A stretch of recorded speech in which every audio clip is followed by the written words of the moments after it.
Class 8 পর্যন্ত আমি অনেক বেশি ইন্ট্রোভার্ট একজন ছিলাম। 10 জন মানুষের সামনে নিজের থটসকে এক্সপ্রেস করার যে ক্যাপাবিলিটি সেটা আমার মধ্যে একদমই ছিল না, বরং এই কাজগুলোতে আমি কেন যেন খুবই বেশি আনকমফোর্টেবল ফিল করতাম।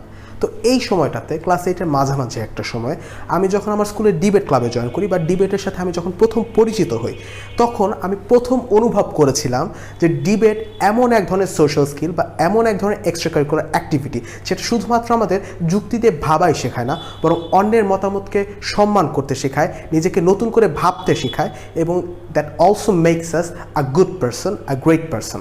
তো আমাদের মধ্যে এরকম অনেকেই আছি যারা বিতর্ক সম্পর্কে জানতে অনেক আগ্রহী, বিতর্ক করতে আগ্রহী, কিন্তু সময়, সুযোগ বা অপরচুনিটির অভাবে আমরা সেটা করতে পারছি না।